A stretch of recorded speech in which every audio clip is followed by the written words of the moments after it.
What's going on, everybody? Welcome back to the No Business Soccer Podcast. I'm your host, Snooze. I'm here. We actually don't have a full cast today. I'm here with J-Fam, the Brainiac, hanging out in the back. Our boy, Danny P, he's deciding to win a championship once again. So he's not here today. But, of course, we got our boy, Hype Man Vic, with us. Hype Man, what you sipping on? Tell you what I got today. We got a good old Tom Collins today. I don't know if you've ever had one. Pretty refreshing. I like it. Got a gold straw. But London doesn't have very many, I guess, like self-made cocktails. Specifically London or yeah. Well, this is a London Dries gin. That's the reason I say that. But England, all of that doesn't really have anything unique to them except martinis, and I don't like martinis. So anyway. Well, I'm sure that's going to offend someone. So, yeah, we're on to a good start already. Well, as you know, he's drinking a cocktail or beer or whatever in the theme of what we're going to be covering. And so if you've been following along, we've been going through all the European seasons, or all the European leagues, rather, and previewing the seasons to come. And today we're starting off with the the Premier League.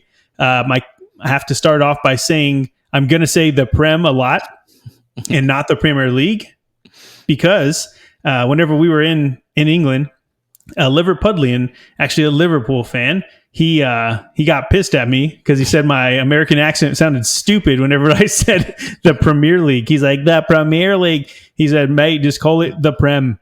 Okay, so that's just so I don't piss off any more British people. It's called the Prem, and that's what I will call it from now on until they tell me otherwise. Okay, so before we get started with some of the teams in the Prem, we are going to recap what happened last season. And last season, the winners were Manchester City, second was Arsenal, third was Liverpool, fourth was Aston Villa, and then rounding up, well, I don't want to say rounding off the European places because Tottenham were fifth place, but Manchester United were eighth, but they got into the Europa Conference or the Europa League because they won the FA Cup. But Man City were pushed to the brink by Arsenal, and if you recall, there's a game with City and Spurs where the Arsenal fans were really, really hoping. They were actually Spurs fans for once, and didn't go their way. So here we are going into 24-25, and the teams that aren't going to be here with us are Luton Town, Burnley, and Sheffield United. I'm not going to go through the rest of the mid-table teams because they don't really deserve it. I'm just kidding. That was rude. But yes, we had Luton Town, Burnley, and Sheffield were relegated. So going into this season, the newly promoted teams, we have Leicester, who you might have heard of. Of course, if you've watched any Premier League, you know who Leicester is. Ipswich Town. And then, who was the next team, Victor? Southampton. Yes, Southampton. Thank you. There's only one H, and so it trips me up because is it Southampton or is it Southampton? We'll just call them the Saints. How about that? Either way, people know who we're talking about. Southampton. Okay. Well, so this season, there's a lot of new players coming in. Like always, there's a lot of money that's going through the Premier League. Oh, sorry, the Prem. And so we have a lot to cover, and we're going to start it off with Arsenal. Only because I'm doing it in alphabetical order, obviously. So Arsenal, they go by the Gunners or the Gooners, depending on who you are. This season, their coach is Mikel Arteta. He's actually been with them since 2019. And coming from the Guardiola tree, that's how we like to describe it here, Arteta has hit the ground running as a manager. And really, he's only retired from playing back in 2016. So he's kind of got that vibe with his players. It feels like a cool place to be, unfortunately. And he's one of the top managers in football right now. And obviously he's being pushed to the brink, or he's pushing his I don't know what you want to call him, his hero, his coach, the man who he models his coaching career after, in Pep Guardiola with Manchester City. So obviously if you're right up there with Pep, you're doing something good. Arsenal were founded October of 1886, and they are in London, which is It says Holloway. I've never heard Holloway, London. That must be a district up there. I got to go more so I can figure these things out. But it's a North London club, and Victor's going to tell us more about London. There's going to be a lot of London in here, so I'm very curious to see how he's going to handle that. Yeah, so there are 7 teams in London, so I'll be trying to break it down as far as the boroughs that they're in. Like Arsenal is in the borough of Islington. I think it's Islington, if not Islington. I don't know how they are there. But is there's some weird words in, I would say, the English language, but I speak English, so in the British English language. Yeah, so they're in the borough of Islington. So London itself has a population of 8.85 million. That's how you do it. But the borough of Islington has a population of just 41,329. So that's that portion of London where Arsenal are. As far as square mileage there, London itself has 606 square miles, and this tiny little borough of Islington has 5.74 square miles of that. Arsenal play in Emirates Stadium. I'm sure somebody, or if not all of you, have heard of that. Yeah, I always say Emirates just because. I got to correct you, because if not, then someone's going to do it in the. I have heard Emirates. I promise you, I've heard Emirates. Emirates Stadium. I'll say that. With the capacity of 60,704. Giant stadium they have there.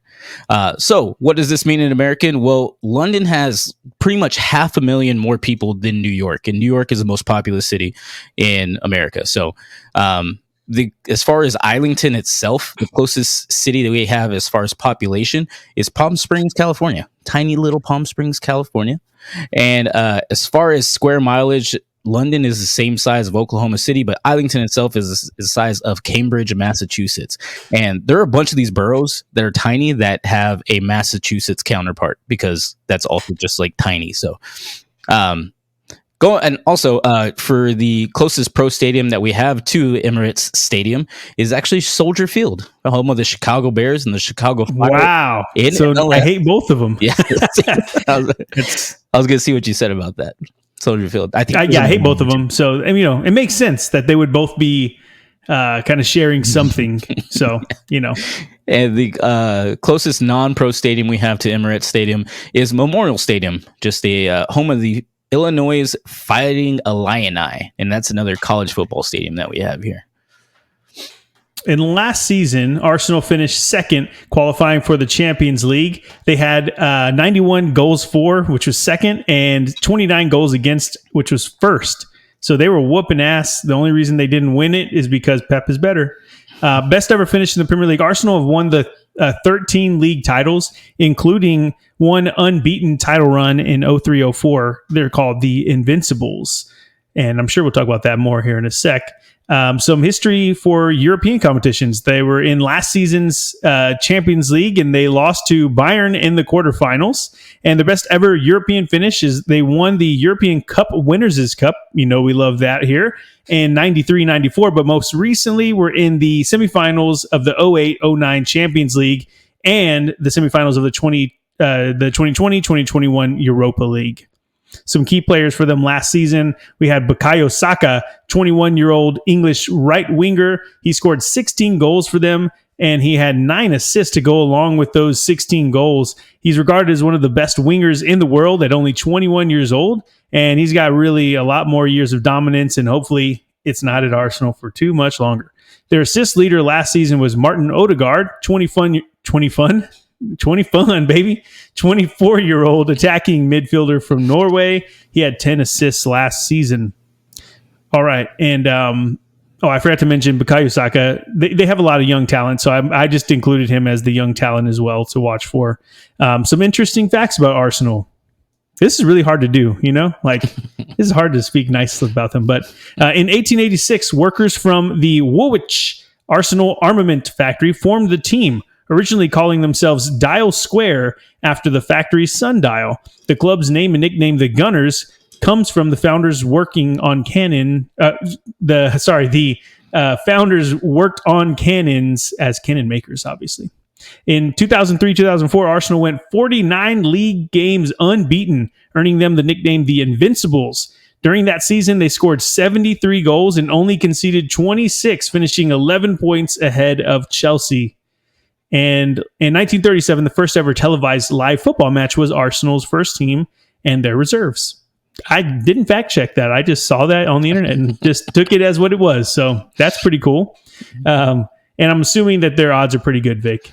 Yeah, they do have the second best odds to win. As of today, it's plus 187, only behind Manchester City, the powerhouse who got them last year. Yeah, it's not fun. Okay, no. Some arrivals. If you're looking at the arrivals tab for Arsenal, they haven't brought in a ton, but they brought in where they needed, where they had some gaps. I'm just kidding. They brought in a center back when they already had the best defense in the Premier League last season. Riccardo Calafiori from Bologna. We talked about him a couple episodes ago. He's officially moved over now. They bring him in along with David Raya, which they had him last season too, but he's permanent now. And they lost Emil Smith-Rowe, who he was kind of on the fringes anyway, but they got a pretty penny for him, 31 mil for a guy who they weren't really using too much. So that's a good return. Okay, we'll finish it up with the word on the street. And really, the word is that you can't really do much better than the season they had last year, boasting the top in goals for in the league. Second in goals for, the first in goals allowed. It's just, how do you get better? The only way you get better is you look to City and see how they get worse. And really, that's all it is. I think Liverpool and Chelsea, they have new coaches. Spurs and Man U don't appear ready to be challenging for the title anytime soon. So I really see it. It's a two-horse race between Man City and Arsenal.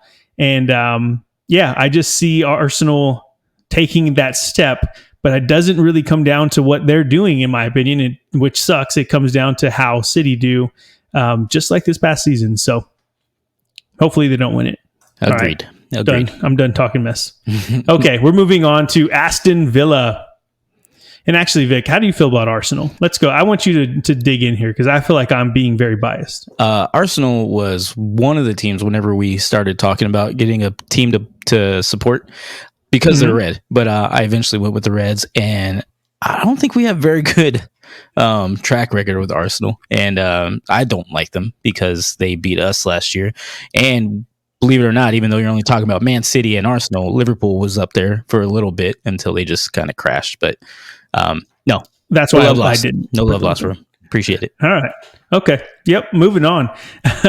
We have Aston Villa. They go by the Villains, and their coach is Unai Emery. He's been there since 2022. He's coached a lot of top clubs around Europe: Arsenal, PSG, Valencia, Villarreal. But he made his name in Sevilla, where he won 3 Europa League titles, and now he's with the Villains, and he's hoping to take them to the same heights. They were founded in 1874, and Aston Villa is in the city of Aston, which is in Birmingham, Birmingham, which is in central England. I said Birmingham with a good accent, and it threw me off. So, but tell us more about Birmingham or Aston, Victor.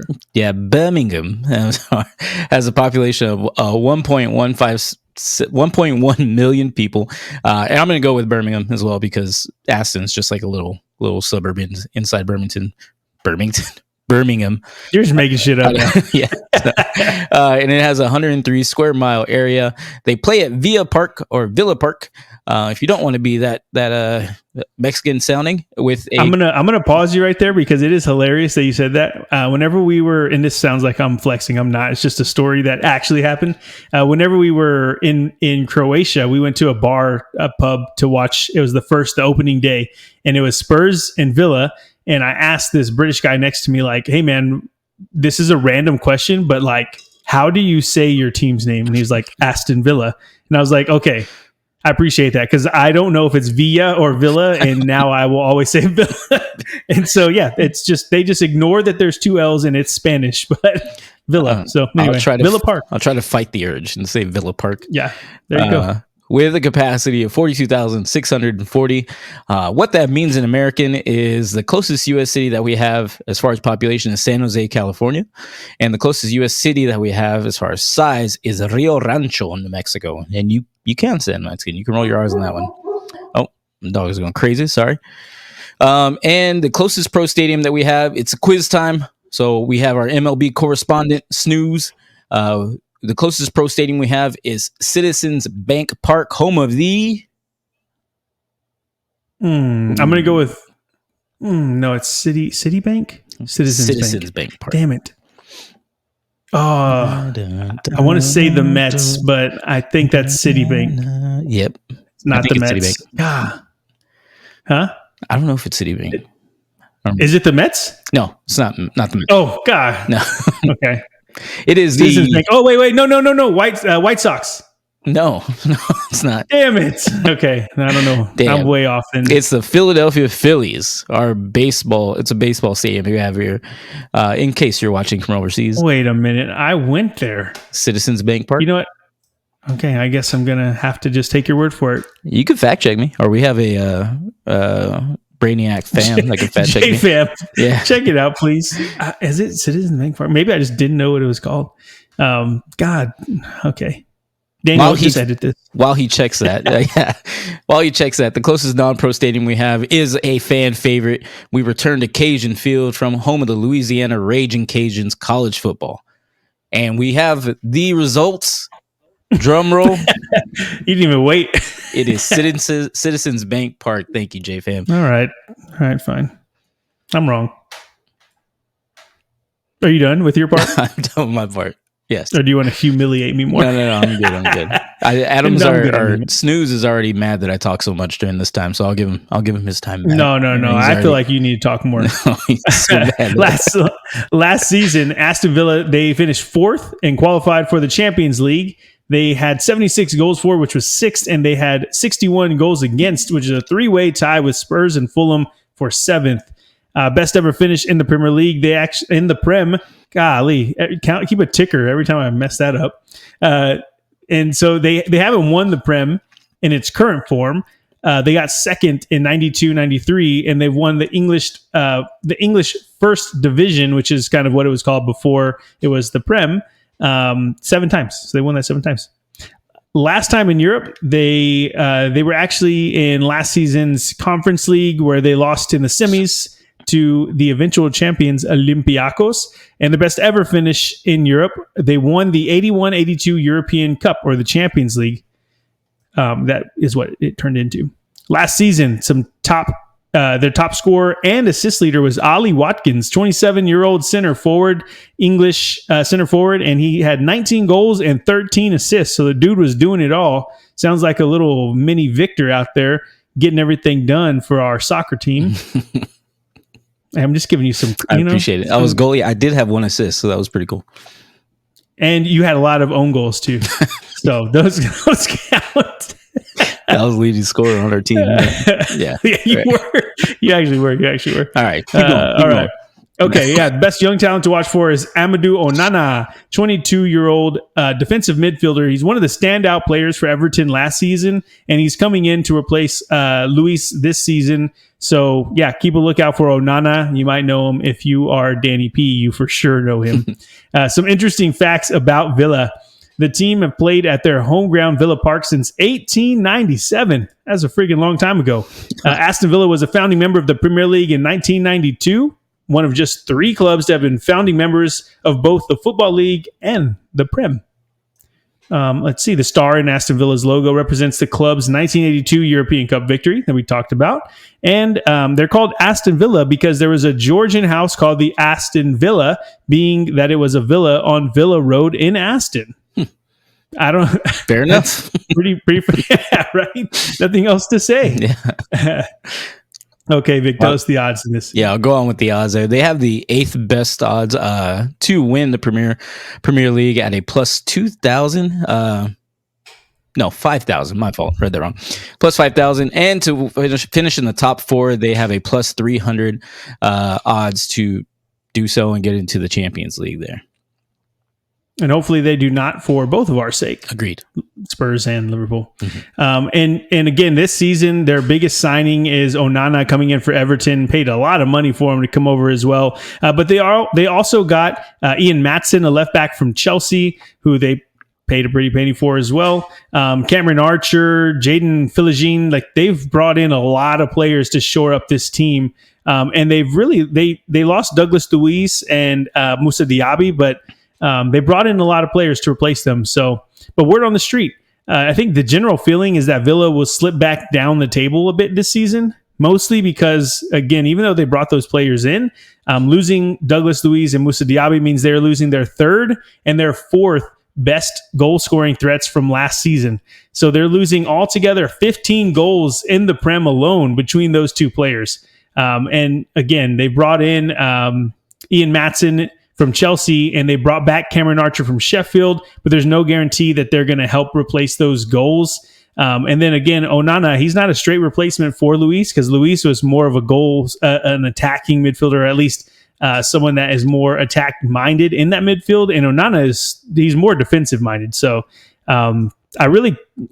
just my general thoughts is that their goals for, they were already 6. It was kind of one of their main strengths, but I don't see them hitting those heights again after losing a couple of their main players. But, maybe I'm going to be wrong. I just don't see it happening again. I don't see them going up to 4th place and qualifying again. I just think some of the teams around them are a little bit more better suited for doing that. And we'll talk about some of those in a bit. Something that I'm excited about. Vic, how you feel about Villa? I think they'll be a good mid-table, above mid-table. They've always played Liverpool. I'm obviously going to be biased and be talking from the Liverpool point of view. They always play Liverpool hard, and it's always been tough to beat them or even just get a tie with them. But I've always had good things about Aston Villa. I don't hate them like other teams or anything like that. But yeah, we'll see how they do. Yeah, they're kind of like they're good to beat, Maybe get some points off them? Yeah, all right. Some points. Okay, well, let's move on then. We have AFC Bournemouth. Bournemouth, their nickname is the Cherries. Their coach is Adonai, and I don't want to say Areola, Adonai Iraola. He's a Spanish coach. He's joined them since 2020. He's been their coach since 2023. And in February of 2023, Leeds approached him about taking their vacant head coaching job at the time. But Rayo Vallecano, where he came from, didn't allow him to leave. And then at the end of his contract, he came over to Bournemouth. So, yeah, there you go, Bournemouth. Get yourself a coach that was trying to go somewhere else. They were founded, Bournemouth, in 1899, and they are located in the city of Bournemouth, which is in the south coast of England, or Dorset. And Vic, tell us about this beautiful beach town. Yeah, Bournemouth has a population of just under 200,000 with 196,455 in a 15.5 square mile area. They currently play at Dean Court, or it's at Vitality Stadium, with a capacity of a teeny weeny 11,307. So what this means is that's insane. That's insane. It's a tiny, and you'll see the stadium itself. It's cute. It's cute. It's cute. Yeah, okay, it's pretty, but still. So what that means in American is the closest U.S. city we have as far as just population is Vancouver, Washington. And the closest U.S. city that we have as far as size is West Covina, California. Tiny little town that they have there.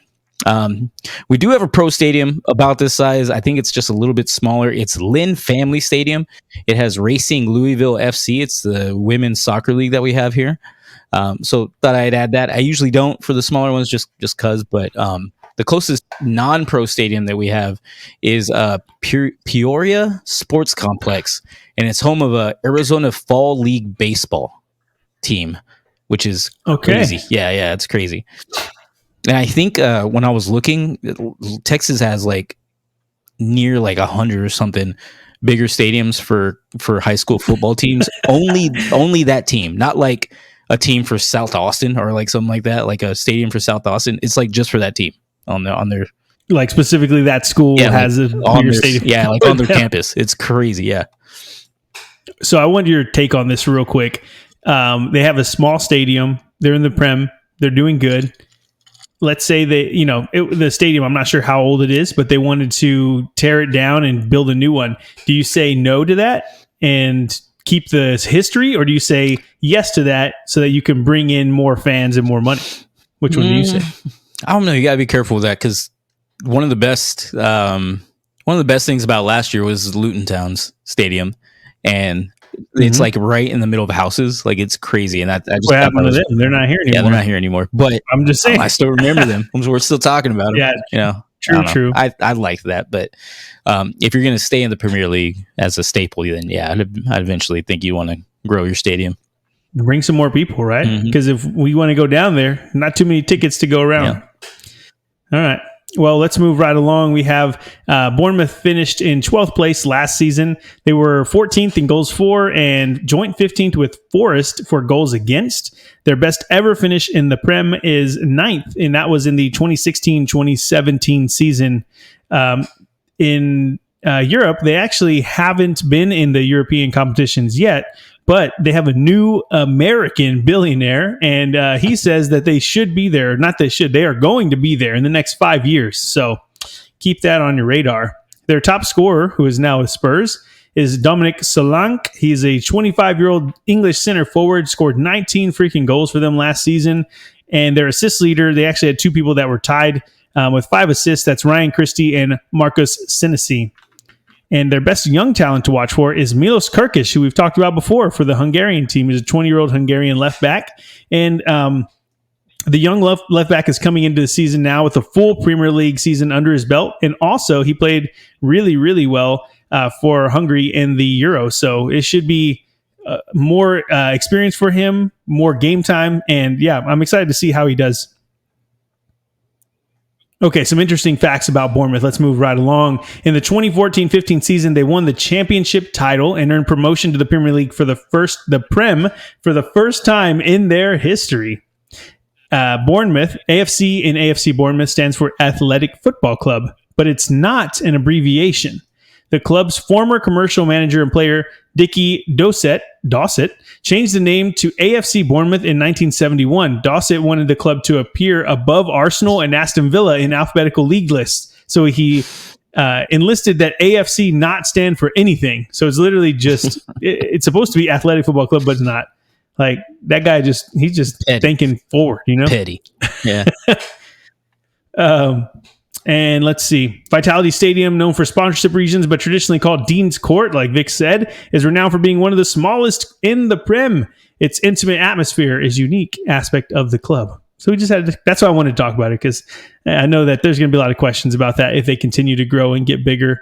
And I was going to go to this one, but I'll just say that they're called the Cherries because there were supposedly cherry trees on the land around Dean's Court, but that's not factually proven. So anyway, Vic, how are they going to do this season? Odds makers don't have it really too good. They have them 12th best at right now, with a plus 50,000 to win the Premier League on its own. To finish top 6, it's a plus 1,400. Not the best odds. I think I kind of agree with them. They'll be just below. I think they'll be just below that halfway mark. But I don't see them getting relegated or anything like that. So. Okay, well, definitely not going to be relegated. They got this new American billionaire. People, I think they're starting to hate that over there. Like, all these Americans, get out of here. So looking at the talent that they've brought in, obviously by this point, we've all seen that Dominic Solanke has moved on to Spurs, but they've brought in Sinistera, the left winger from Leeds, and Unal from Getafe, who also we're trying to see a lot of in the Turkish side in the Euros. But Iraola has kept the bulk of that squad intact.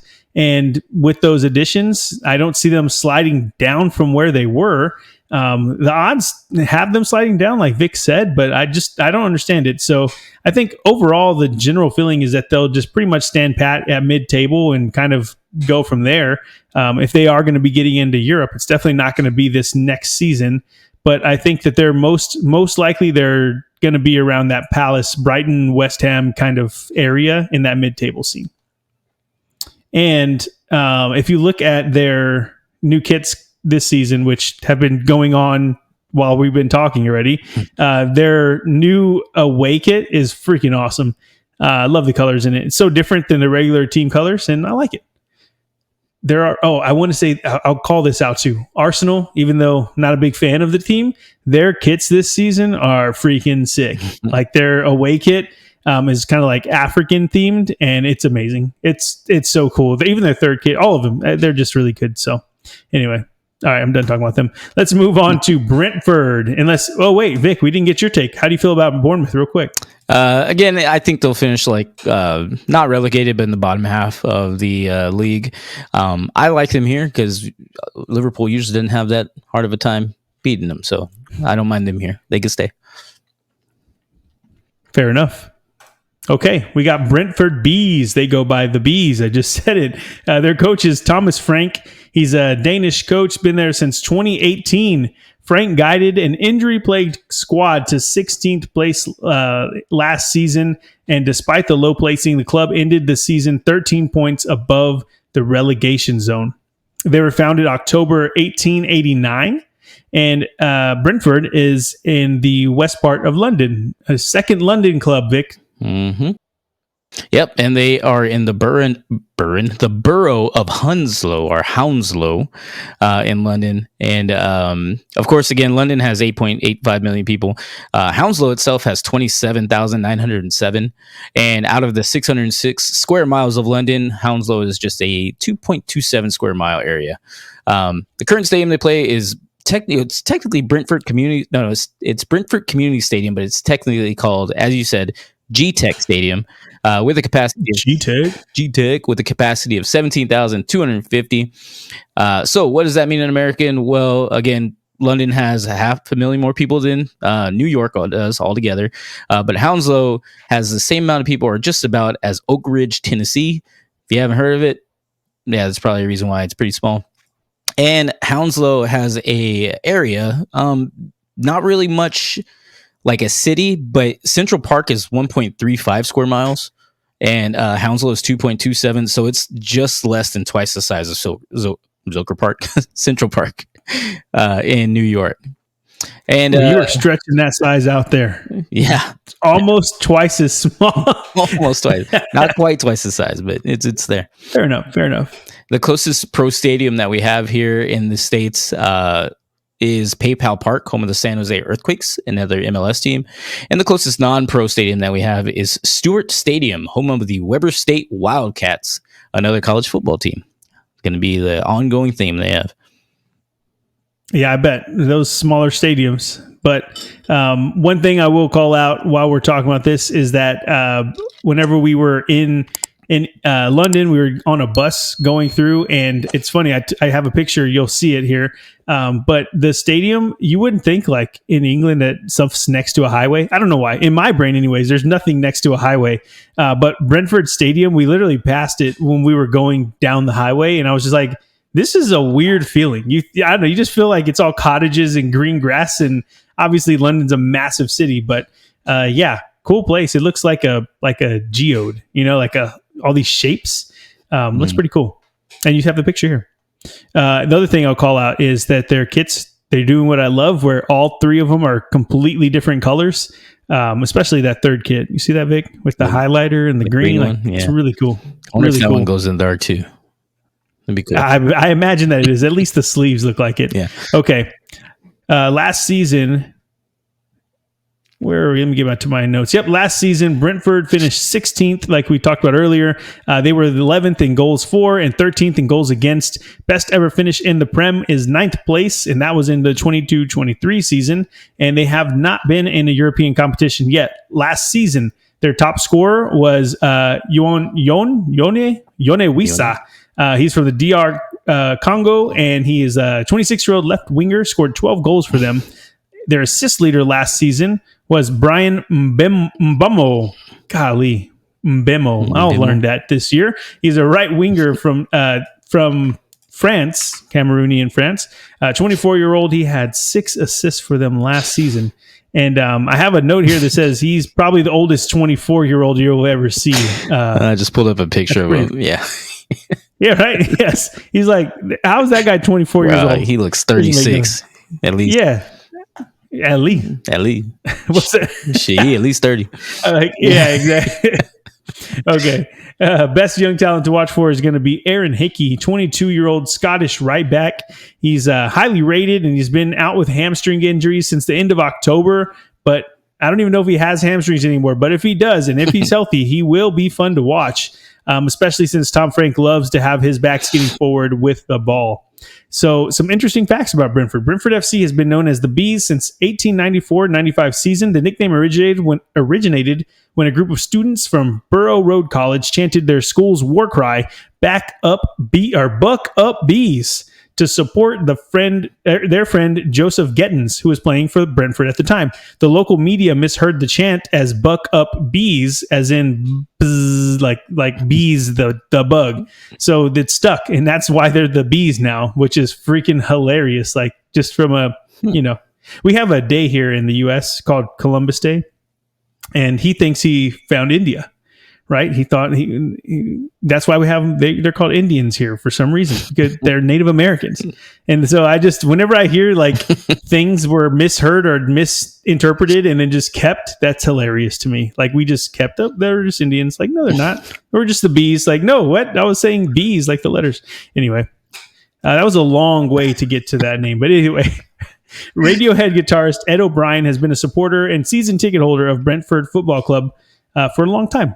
So there you go. If you didn't like my first one, Vic, tell us the odds that they win this Prem season. They have the 13th best or worst. It's getting to the worst part. Odds to win with a plus 50,000 at this point in time, and to finish top 6 and hopefully get into a European competition. They are at a plus 1,400. So not great. I think aptly deserved as well. I don't think Brentford have ever been quite the powerhouse. So I got the push to get over that halfway mark. Yeah, and fairly new to being a team that's in the Prem all the time. So one thing that I do know works a lot of the times in soccer in general is if you have a Brazilian, right? If you got a Brazilian, you can do all right. And that's exactly what they did this offseason. They brought in from Club Brugge, Igor Thiago, and they lost, of course, David Ray is going to, he went permanently to Arsenal. And that was about it. So, yeah, not a lot of ins and outs for Brentford, but Thiago center forward, so that should be really good for them. Bookies, like Vic said, have them around 13th, finishing 16th last season. I have a cool note in here. You ready to see it? Bookies have them 13th after finishing 16th last season, leading many to believe that they're chalking up last season's to struggles and injuries. And I think on top of the injuries, they were without Ivan Toney, who was their main guy. And let me start that over. If your club is missing their leading scorer, obviously that's going to cause issues. But we can bet on him having a better season this year because he got suspended for gambling. They added a Brazilian center forward, like I said, from Club Brugge, so that's going to be good for them. And my last note for word on the street is that personally, I like Tom Frank a lot. He was listening. I was listening to a lot of the podcasts whenever the Euros were on. He was in there giving his 2 cents.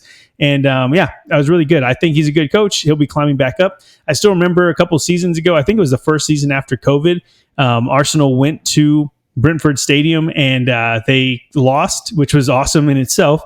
But then the crowd was singing Brentford, and I think their song is like "Hey Jude," but Brentford. And God, it was like chills just watching it. So anyway, okay. Anything else you want to say about Brentford, Vic, before we move on? Not much. Just want to prep the audience that Adam is going to be a dad, so you'll see a lot of dad jokes coming in, like you say. So he's practicing. Be patient with him. I've been amazing at them for a long time. I've been waiting for this day. All right. Moving right along to Brighton and Hove Albion, or just known as the Seagulls, or just Brighton. Their coach is Fabian Herzler, and he is a German, Swiss, and American coach. He's been there since June 2024. And after Brighton and De Zerbi parted ways, Herzler was poached away from successfully leading St. Pauli to the Bundesliga. He became the youngest permanent head coach in Premier League history at the age of 31. So that's pretty freaking crazy. Like, that's a lot of pressure, but obviously if he's been doing it in other leagues, he can do it here, right? Mm-hmm. Maybe. They were founded in June 1901, and just June. There's your June. Brighton. They are in the city of Brighton and Hove, and that's the south coast of the southeast coast of England in East Sussex. And Victor is going to have more about one of those 5 places I just said. Yeah, well, Brighton and Hove, they were technically 2 cities until Hove merged with Brighton. So technically it's just Brighton, but everyone still says Brighton and Hove. But Brighton and Hove, I'll continue with that, has 277,965 people in a 34 square mile area. They play at Falmer Stadium, also known as American Express Stadium, Amex Stadium, with a capacity of 31,876. And what this means in American, the closest U.S. city population that we have is one of the most American towns I can think, Gilbert, Arizona. It's like straight up, that's not going to be in any other country in the world. Okay. And the closest U.S. city that we have as far as square mileage is Kent, Washington. The closest U.S. pro stadium that we have is home of Nashville FC, Geodis Park. And the closest non-pro stadium we have is right here in Texas, SMU Mustangs College Football Stadium, Gerald J. Ford Stadium. And again, college football, you'll see a bunch of college football coming up as well. And last season, Brighton finished 11th with the 12th ranked goals for and the 10th goals against. Best ever finish in the Premier League was 22-23 season, where they finished 6th in the Premier League. And in European competitions, they were in the 22-23 Europa League, and it was their first appearance in Europe. They topped their group and were knocked out by Roma in the round of 16. Some key players for them last season: João Pedro is a 22-year-old center forward. 22-year-old Brazilian center forward. He scored 9 goals for them last season, and their assist leader was Pascal Gross. He's a 33-year-old German central midfielder who had 10 assists for them last season. Best young talent to watch for is Evan Ferguson. He's Irish center forward, 19 years old. He had 6 goals in the Prem last season, and the 6 foot forward has quickly become a budding star for Brighton, and he's only going to get better. I'm excited to see him this season. I was reading a lot about him, and there's a lot of hype around him, and especially with a team like Brighton who are kind of on the up and up. He's going to get a lot of time. He's going to be playing pretty much in and out every week. So yeah, watch out for Evan Ferguson. And I don't know if I've seen an Irish star with this much hype in a long time. So going to be fun. Okay, some interesting facts about Brighton. During the 1974-75 season, Brighton and Hove Albion FC became known as the Dolphins, and their club badge was changed the following season to represent this. However, this was short-lived, and in 1977, the Seagull badge was introduced, and they've remained the Seagulls ever since. I would say that the fact about why the name, but Victor kind of explained it. It's the town, pretty much like any other of these clubs. But I will say the term Albion actually means the island of Britain. It was used by the Celts, ancient Romans, and Greek geographers dating way back to the 4th century. So that's why it's Brighton and Hove Albion. Let's see. Brighton are also kind of like the Moneyball of the Premier League, of the Prem, just like Moneyball is in the A's from the MLB. They have a history of identifying young players that are kind of at low cost and then bringing them through their ranks and selling them off for big money. So yeah, if you like that type of team, this is the type of team you want to go for. But Vic, how have those young sales gotten them in this 24-25 season? Well, nailed it. Yeah, don't worry about it. Well, they do have them right above the halfway mark. They have the 9th best odds to win the Premier League with a plus 15,000. To finish top 4, they're actually at a plus 1,200 to get in the Champions League, and to get into any European competition and finish top 6, they're at a plus 500. So not bad. I don't know if they'll make it there. They'll need a pretty strong push, but we'll see what happens.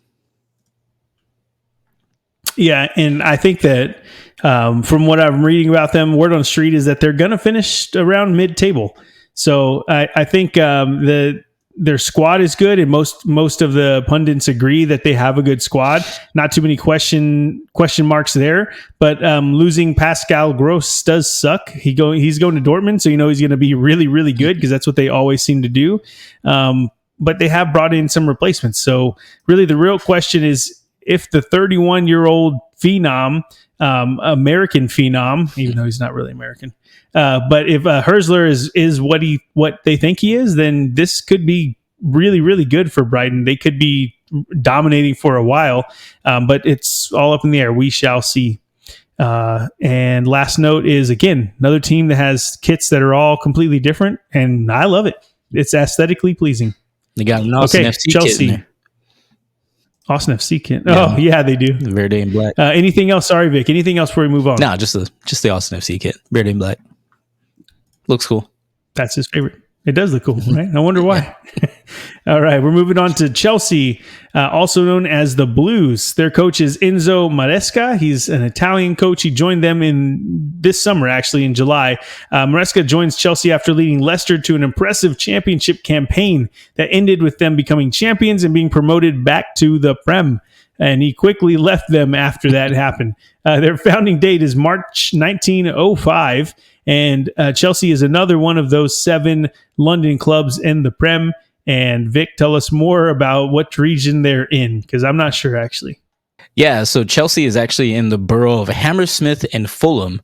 And they're not even the only other team in this borough of Hammersmith and Fulham. Obviously, the other team being Fulham. Cliff note. Yeah, this is also in West London. Cliffhanger. Yeah. Just to go back, London has 8.85 million people. Of that 8.85 million people, the borough of Hammersmith and Fulham have a population of 185,238. Of the 606 square miles that is London, Hammersmith and Fulham take up 6.3 square miles of that. So, what was that? 1%? 1%, right? Yeah, just about. They play at Stamford Bridge and with a capacity of 40,343. So, what does this mean in American?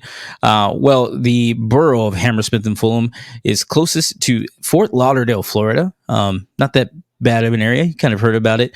And the closest, as far as population, sorry, that's the closest it is. As far as size, again, another little borough is going to have a Massachusetts counterpart.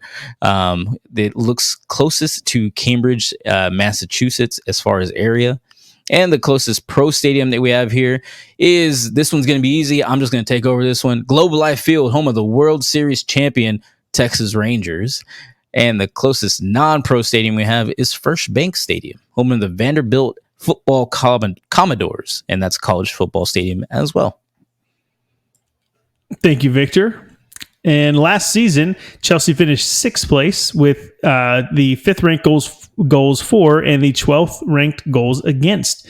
Best ever finish in the Prem. Well, Chelsea have won the Prem 5 times, most recently in the 2016-2017 season. And dang, I can remember like yesterday, but I didn't realize it was that far or that long ago. In Europe, the last time they were in Europe was the 22-23 Champions League, and they lost to Real Madrid in the quarterfinals. Their best ever European finish, they actually won the Champions League and the Europa League twice. They've won the Champions League and Europa League twice. Last season, their top scorer is actually their assist leader too. He's none other than Cole Palmer, and I could have used him as their young player as well. Last season, Cole Palmer is 22-year-old attacking midfielder.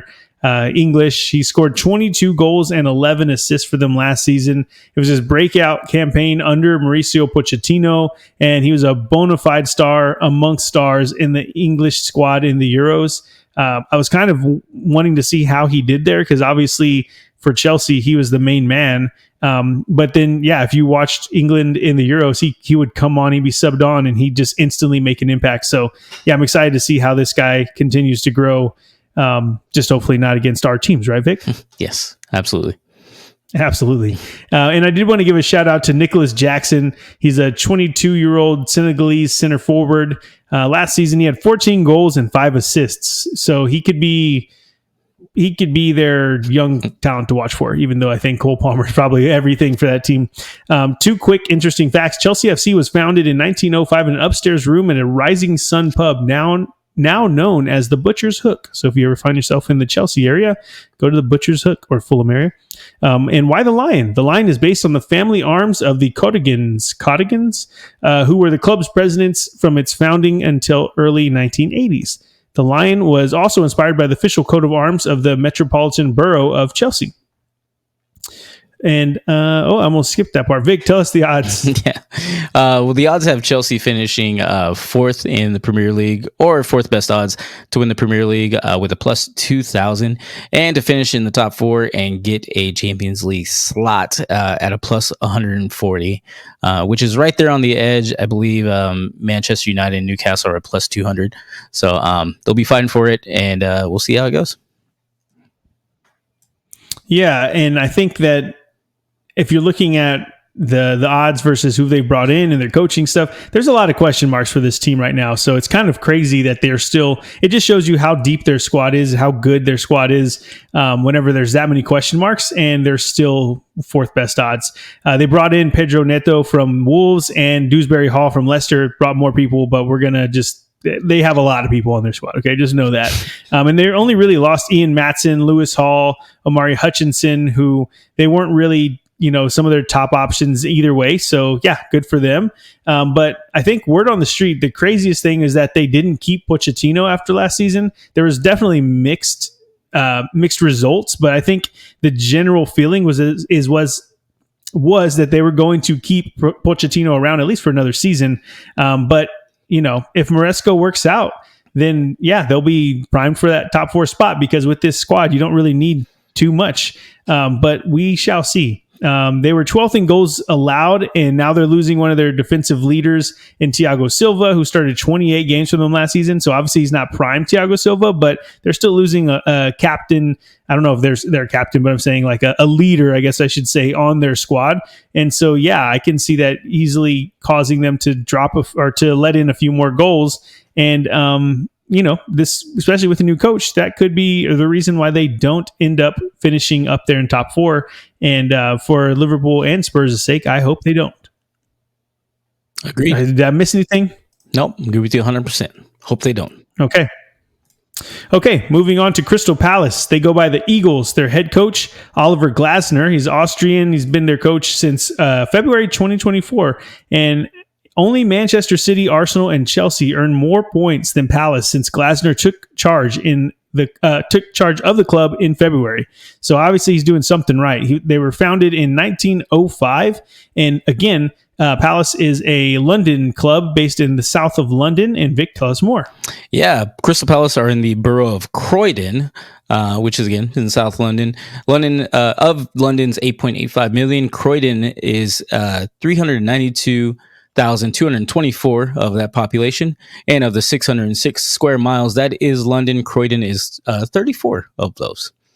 They currently play at Selhurst Park with a capacity of 25,486.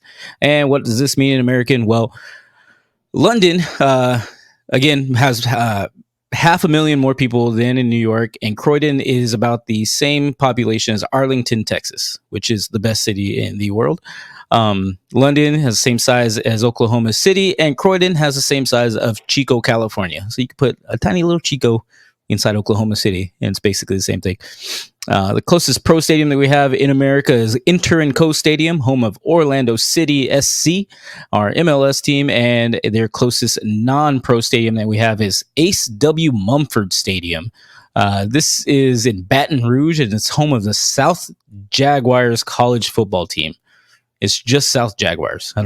I couldn't figure that out. I was waiting. I was like, did you miss a word? Or no, it's pretty weird. So last season, Crystal Palace finished 10th place. They were joint 9th with Manchester United in goals for, and joint fifth for goals against. Their best ever finish in the Prem is 10th, and that was in the 2014-15 season and the 2023-24 season, like we just talked about. Last time they were in Europe was 98-99 Intertoto Cup, my favorite cup. And their best ever European finish was their only time, and they lost 4-0 to Samsunspor. So, yeah, they haven't had a good track record yet.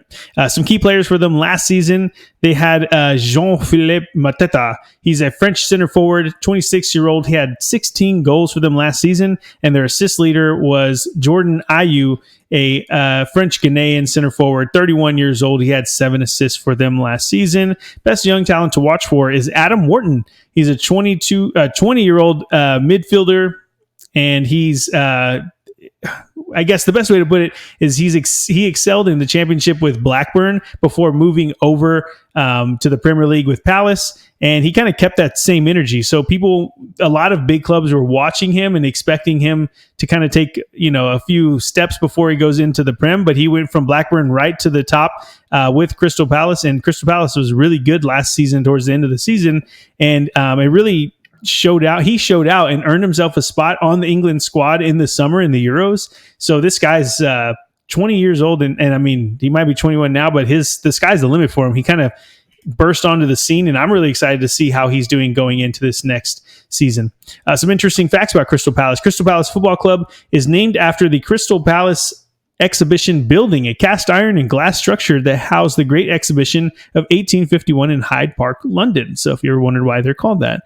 From 2010 to 2020, Crystal Palace's mascot was an American bald eagle named Kayla, who would fly around the stadium at every home game. Okay. And then the last thing I was going to say is that I did want to mention that Greg Berhalter became the first Crystal Palace player to play in the World Cup, but this was, it was cooler whenever he was still the coach. So he's not the coach anymore. So Vic, tell us some of those odds. Yeah, Crystal Palace have the 11th best odds to win the Premier League with a plus 30,000, just underneath that halfway mark, and to finish in the top 4 and get a spot in the Champions League, they are a plus 2,500. So not looking great, but I think it's rightly deserved. They're probably right about that area. Yeah, and like I mentioned with their coach, Palace ended the season with 6 wins from their last 7 games, equaling their highest ever Premier League points tally of 49, having won 4 consecutive home games for the first time and finishing in the top 10 for the second time in the Prem era. So yeah, they were on fire. Whatever magic Oliver Glasner had with Eintracht Frankfurt before he came over, he definitely brought it over to Palace. And the Eagles, I guess we could say, were flying to end the season last year. So going into this season, I kind of expect them to keep that same energy. And I think the teams around them got a little better, but I mean, I can see this team being right up there as well. I think I can see them taking a step this season. I kind of like them to do that. Obviously, losing Michael Olise to Bayern Munich, and that's going to kind of leave a hole on that roster. But they brought in Sarr from Marseille, Riyad from Betis, so I think they're trying to fill those spots up and then reinsure that defense is a little bit more sound with Riyad. So, yeah, we'll see if it all works out. But I kind of like Palace going into this next season. Anything you want to say about Palace before we move on, Vic? Not really. They're one of the 2 teams that every time we play them, again, talking from Liverpool bias, where I'm just like, why can't we beat them? It's usually Crystal Palace and West Ham, and we'll get to West Ham later. But so they're not always in my good graces, and we'll see how it goes this season. Hopefully, we just beat them, and I get over that. And then you'll be fine with it. Yeah, you'll be like, all right, yeah. Fair enough. Okay, we're moving on to Danny P, who's not here. His favorite team, Everton FC. They go by the Toffees, or a nickname I'd never heard of, the School of Science. I don't think anybody's ever said that to me, but I have heard the Toffees. So their head coach is Sean Dyche, also known as the Ginger Mourinho. He's been the coach since January of 2023. He took over for Frank Lampard. And it's been hard to judge his success because of all of the financial fair play deductions that they've had. And but other than that, they've never been really great. With Sean Dyche specifically, don't come for me. I'm just reading how it is. They were founded in 1878, and they are in the Merseyside region of England in the Everton district of Liverpool. And I'm sure Vic wants to talk about that. Yeah, Everton, again, are in Liverpool. They are in the district of Walton, is exactly where they're at. I couldn't really get a population for them, so we're just going to go with Liverpool here. Liverpool has a population of 496,770 in a 43 square mile area. The Everton play in Goodison Park, which is literal neighbors with Anfield of Liverpool. They're literally half a mile away. You can probably see one from the top of the stands to the other. And Goodison Park has a capacity of 39,572. So what this means in American is the closest U.S. city that we have as far as population is ATL, Atlanta, Georgia. And the closest U.S. city that we have as far as area is Modesto, California. So a lot of people to fit in a tiny spot. And we have a quiz time here for our MLB correspondent. Yeah, you might have had this one before, so this might be a layup. The closest pro stadium that we have is PNC Park, home of the... Oh yeah, it's the Pirates. It's like the third time you've had them. And but if people haven't seen the other episodes, then they might think it's the first time. So yeah, see, you should just went away with it, and should just let it go. Just keep this in mind because Liverpool is going to be the next episode, and they have the same kind of a thing. So the same break. Okay. So the closest non-pro stadium we have is University Stadium. Pretty boringly named, home of the New Mexico Lobos, another college football team that we have. And last season, Everton finished in 15th. They had the 19th ranked goals for. 19th. There's only 20 teams in the Prem. They were 4th in goals against. And that's a hell of a split, let me tell you. Their best ever finish in the Premier League is in the Prem. The best finish they had 1992 was 4th place in 2005. So, so the formation of the Premier League was in 1992. So they've done better before it was the Prem, but since it was the Prem, it was 4th place in 2005. In Europe, the last time they were there was the 2017-2018 Europa League, where they failed to get out of their group that included Hatlena and Lyon from France. Their best ever European finish. They actually won the 1985 European Cup Winners' Cup, and some key players for them last season. Their top scorer, actually, they had a two-way tie for their top scorer with 7 goals. That's Ducare and Dominic Calvert-Lewin. So DCL, as Daniel likes to call him. And then their assist leader was Dwight McNeil, 24-year-old English forward. He had 6 assists for them last season. Best young talent to watch for. I was going to ask Danny P's input on this, but he's not here. So I'm just going to go with the person that I did research and found, and I know the name kind of, Jared Branthwaite, 22-year-old English center back. But from what I was able to see and read about him, he's by far their most highly rated and sought after young player on that squad. And he's already told the club that he's not renewing his contract. So Manchester United are circling, just like it always happens to Everton, it seems like. Some interesting facts about Everton.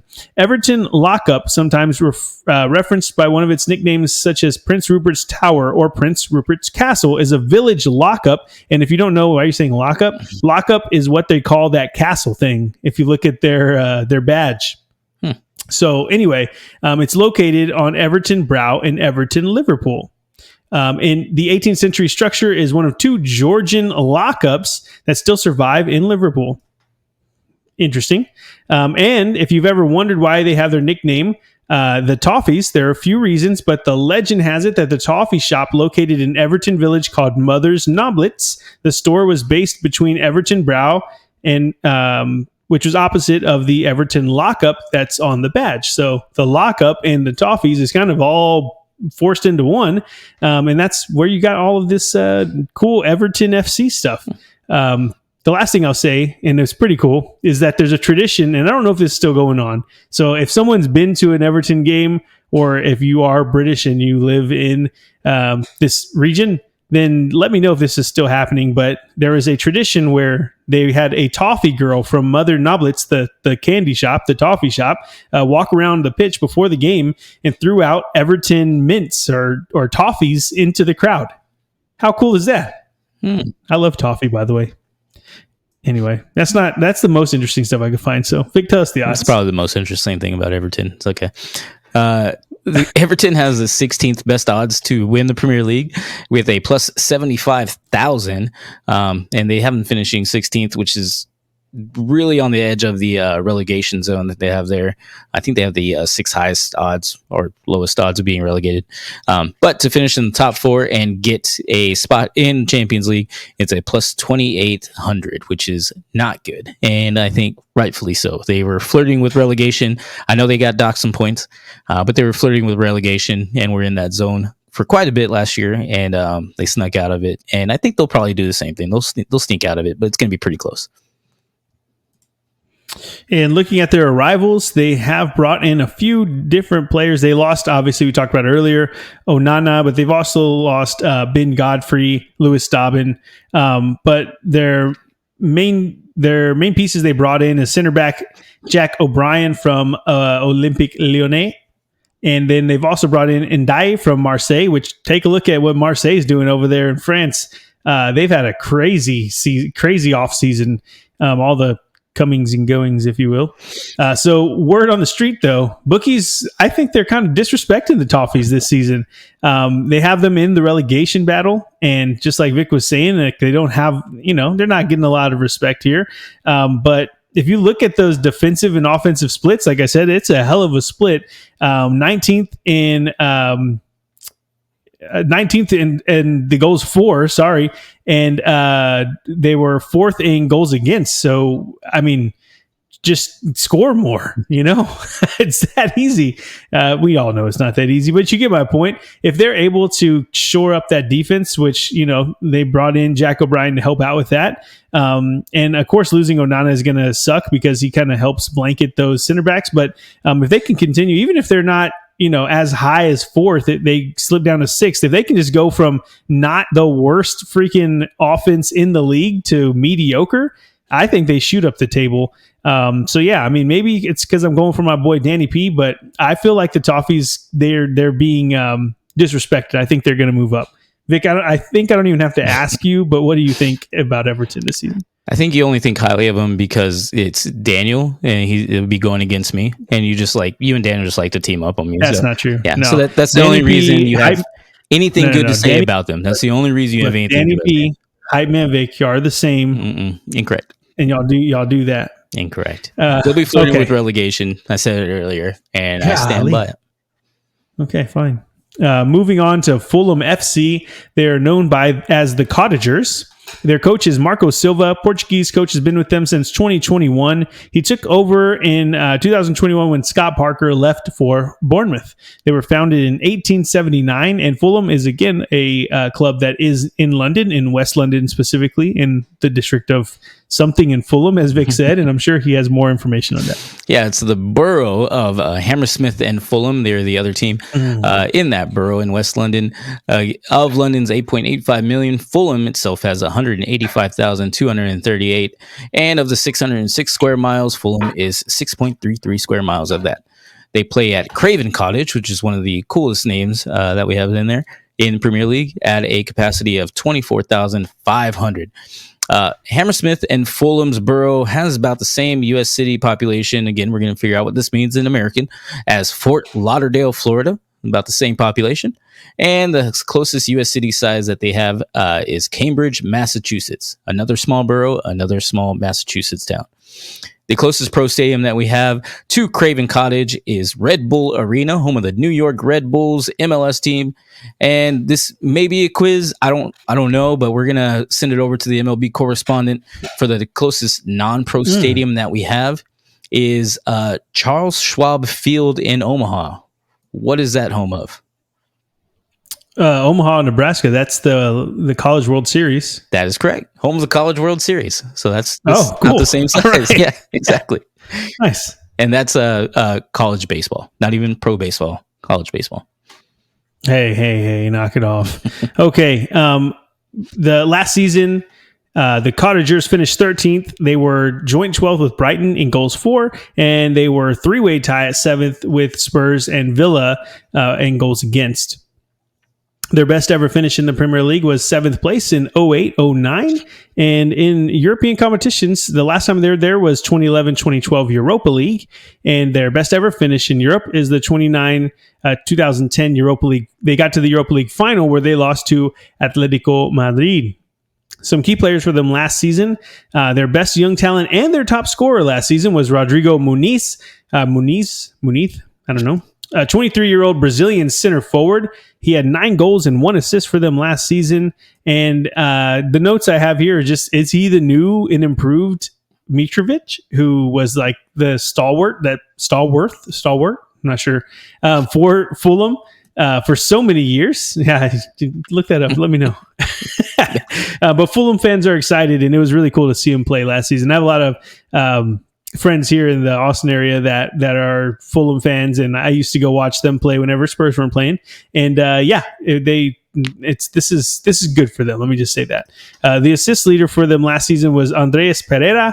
He's a 27-year-old attacking midfield Brazilian. He had 7 assists for them last season.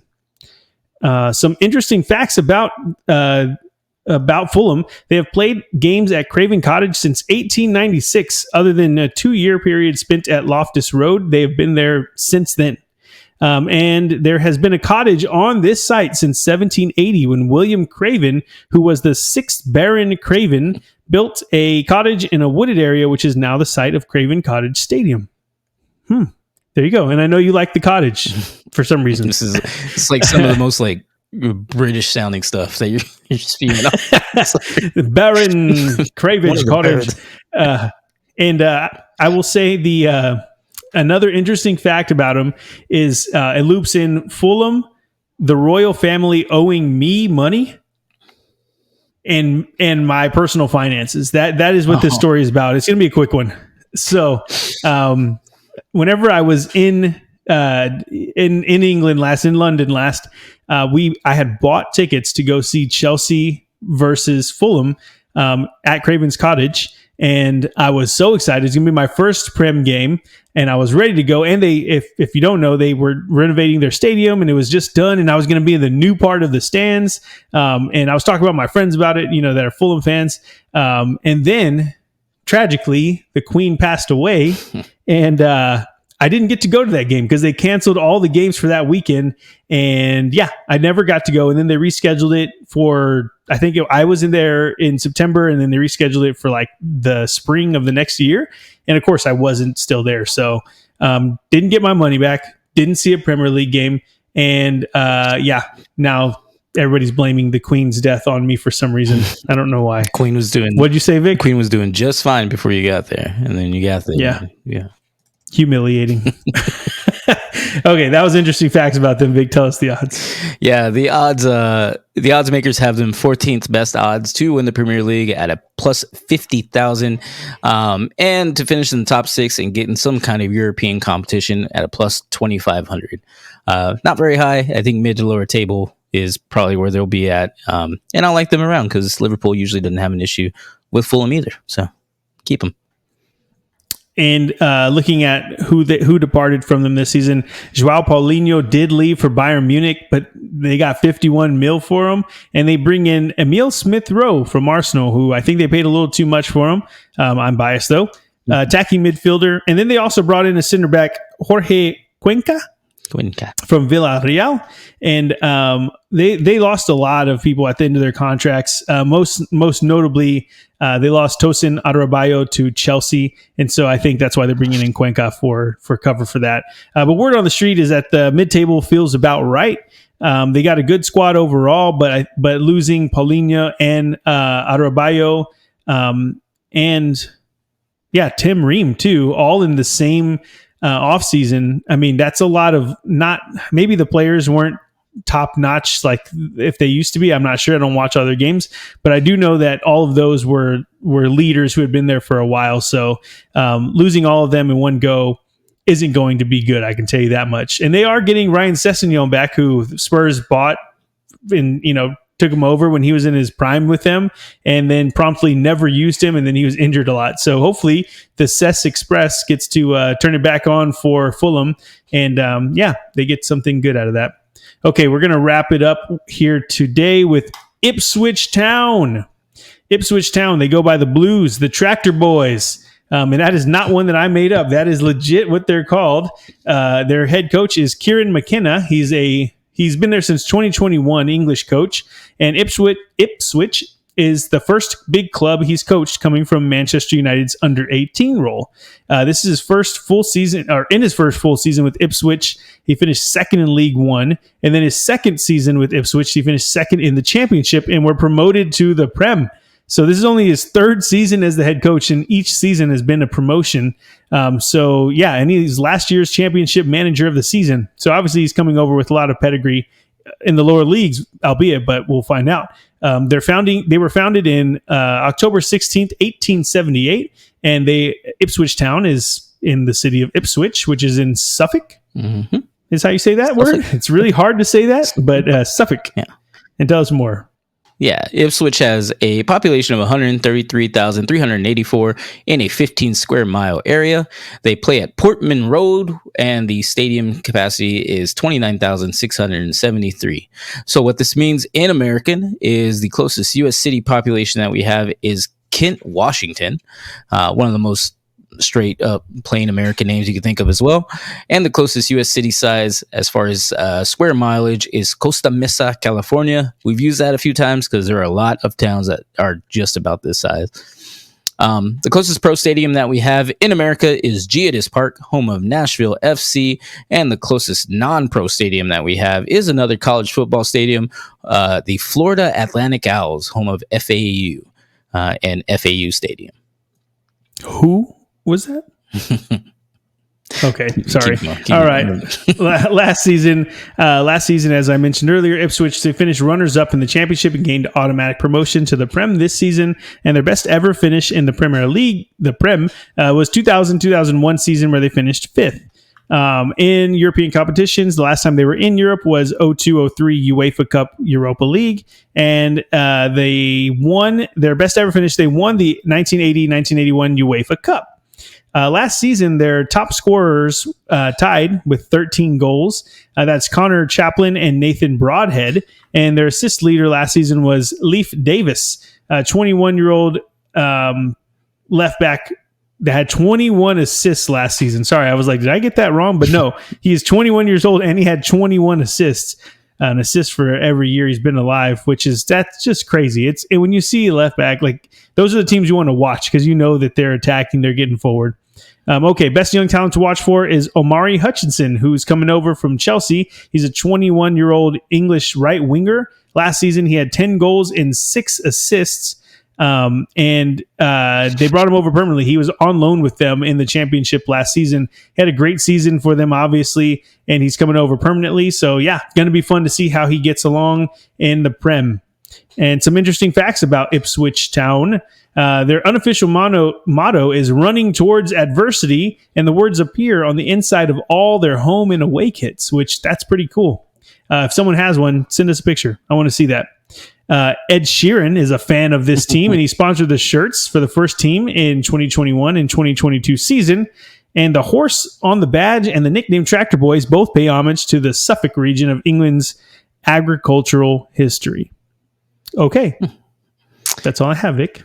Yeah, well, I'll go over the odds. The odds that they have to win the Premier League, they are tied last with a plus 150,000. Not 15,000, 150,000. So that's tied last place odds with, I believe, Leicester. We'll go over it a little bit later. And just to finish in the top 10, top half of the field is a plus 1,200. So not very good. Brand new kids on the block, and according to odds makers, won't be here for very long. And you know, this is one of the teams that I do hope that stays because they have a cool badge, cool story. They're not in the Prem a lot. They're fun to watch. So, I hope that's not true. But again, like we mentioned, they brought in Omari Hutchinson. They bring in Jack Greaves as a center back, Liam Delap, center forward from Manchester City. So they're bringing in really good talent. They're trying to shore up this team to make sure that they stay up in the Prem and prove those bookies wrong. Looking at them going into this season, I think I'm just drinking the Kool-Aid a bit, but I like McKenna and I like the Ipswich fairy tale. And I kind of think that, you know, the team that had the most goals for in the championship and the 4th ranked goals against, I feel like they're going to have some very good momentum going into this Prem season, 24-25 Prem season. And bringing in Jacob Greaves and Hutchinson from Chelsea. I like the team that they already had. Not to say that they're one of the best squads, not by any means. They obviously have a very good chance of getting relegated, but I just think that they've done enough, and other teams towards the bottom haven't done as well of a job. Plus, I like the coach. We'll see how it happens, though. stay up for us, guys. Stay up. That sounds weird out of context. Okay, let's see. That's the first 10. So yeah, we've already had an hour and 18 minutes. If anybody is watching this far into the video, please comment, and yeah, we'll give you a kudos, because I don't know who's staying on this long to watch Ipswich, but either way, we appreciate everything. Please follow, like, and subscribe. And I'm taking Vic's part, so Vic, take over from here and take us home. Go ahead. And again, this one went a little bit longer. We've been watching Premier League for a while, so we talk about it and probably ramble on a little bit too much. But again, let us know what you guys think in the comments. Let us know your favorite team. We want to know why it's Liverpool or why you're wrong. Just let us know. Also, we do have the Manchesters to cover. We have Adam's favorite team, Tottenham, to cover in the next episode, so stick around for that. It'll be coming on. And turn on notifications if that's a thing, or if you have subscribers. I think it helps us as well. So we appreciate it again, and we will talk to y'all soon. Y'all have a good one. Peace.